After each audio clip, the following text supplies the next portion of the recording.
I think if I hear you call me Becky one more time, six-pack, I'm gonna pop your tops. All six of them.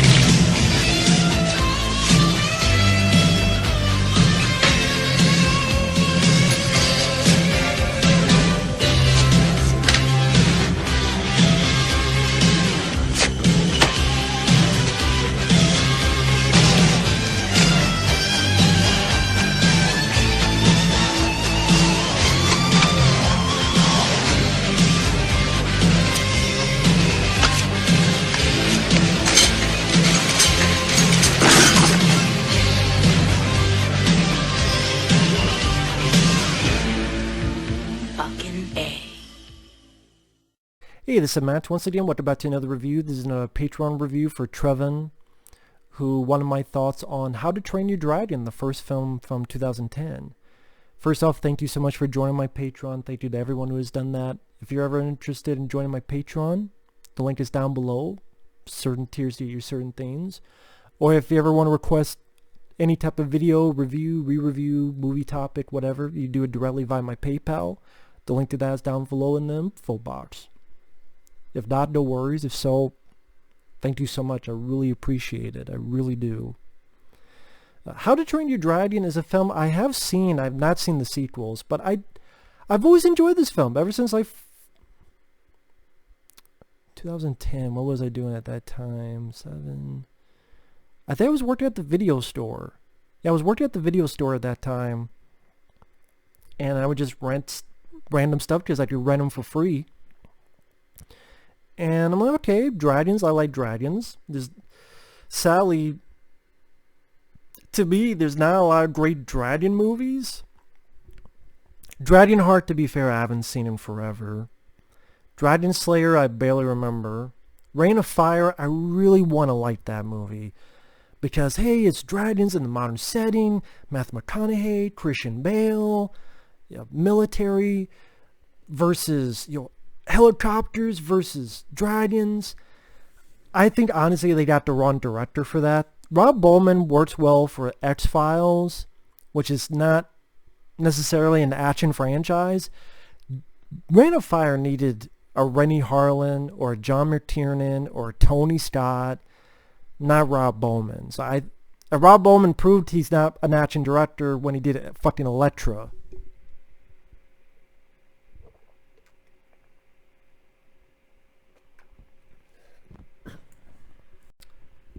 Man, that's not even going to get into Dungeons and Dragons and Aragon and shit. But yeah, I mean, when I think about it, there's not a lot of great dragon movies, and in a way, this is one of the best ones. In a way, this movie, if it was live action and made in the 80s, it'd be the dragon film I've been looking for my childhood life. Because I really like the story, I like the setup, the animation is well done, the voice cast, you got Jay Baruchel, Jonah Hill, T.J. Miller, Gerard Butler, Christopher Mintz-Plasse, I forget, what's the guy, he had the talk show, Craig, I forgot what it was, I'd have to look it up, but the story of the film, it's a Viking village way back in the day that gets attacked quite a few times from dragons. And Gerard Butler is the dad, and he's the leader of the village. They go out to fight and tackle the dragons. Jay Baruchel is Gerard Butler's son, and he's a guy who's more into inventing stuff. Yes, he's been trained like others mindset-wise that dragons are bad, but he wants to catch them with his mind, his traps, his inventions, not just brute force.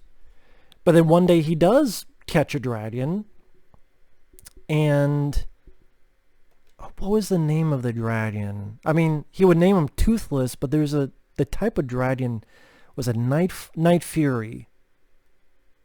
Night Fury. And the cast, Craig Ferguson, who's I was thinking of. A blacksmith who's a close friend to Gerard Butler's character. And he also helps train the kids in their dragon training school.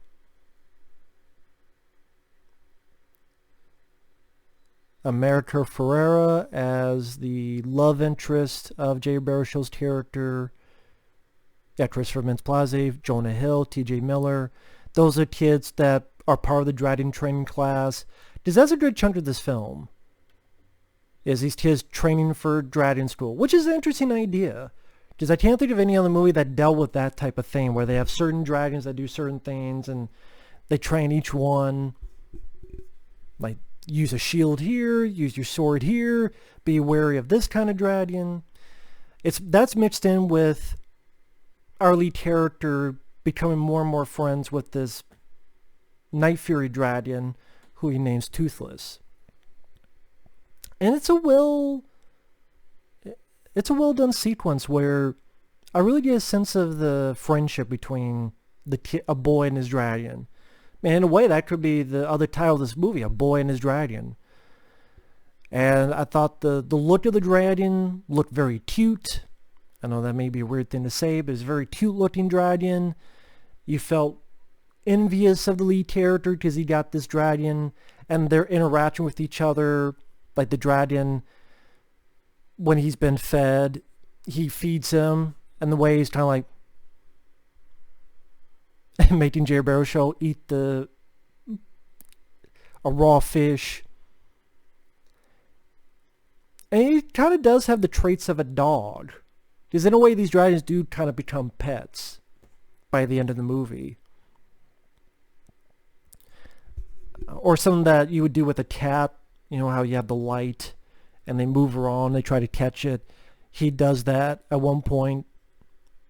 And whatever he learns from his dealing with Toothless, he uses at the dragon training school and becomes much more successful. And people are impressed and, wow, how do you do that? And how do you know that? And for example, this type of eel, dragons don't like, so he uses the eel to push a dragon back, or stuff of that nature.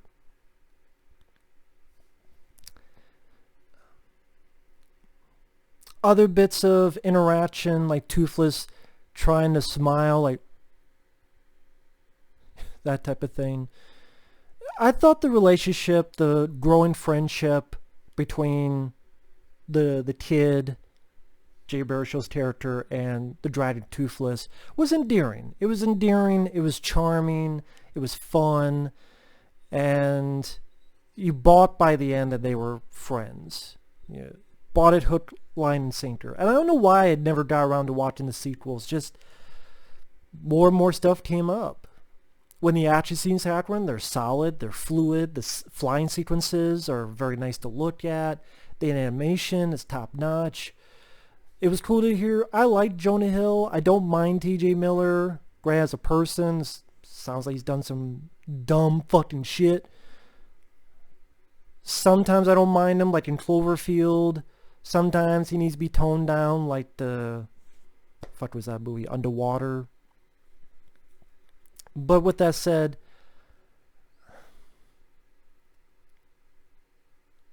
Toothless is cute. The big bow at the end where the other kids realize that what Jay Baruchel was doing was right, and they're all riding the dragons, and they all have their own dragon, and defeating the big bad, scary villainous. Gerard Butler gains some respect for his son.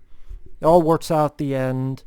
Spoiler alert, I always forget that by the end of the film, the main character loses his leg.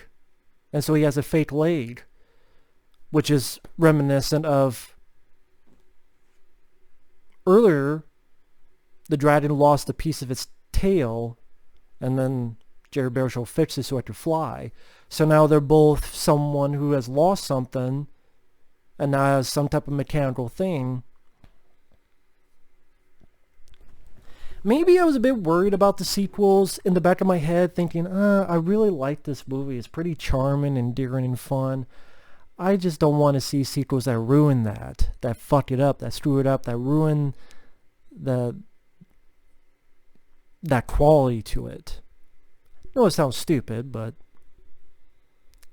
as that's something I thought at the front of the brigade. But maybe in the back of my head, it's like, a lot of sequels fuck things up. Are they gonna fuck it up too? I don't know. Maybe one day I'll give them a look. But yeah, the movie, like I said, it's brisk pace, beautifully animated. The voices do their jobs well. And like I said, it's a charming, endearing, cute movie. A boy and his dragon. The dragon, I like the design. I like the look of the dragon. Plus, it's a cool name, Night Fury. The brand of the dragon. And I like the look. I said the face, the look of him. It's a well-designed. Jay Baruchel, I don't mind Jay Baruchel. I liked this movie that a lot of people hated called The Sorcerer's Apprentice with him and Nick Cage. I thought that was a fun little adventure movie. I never really got the big hate for that. I liked him in This Is the End with him and Seth Rogen. They were the stars of the movie. He's been in other stuff. I never minded him as an actor.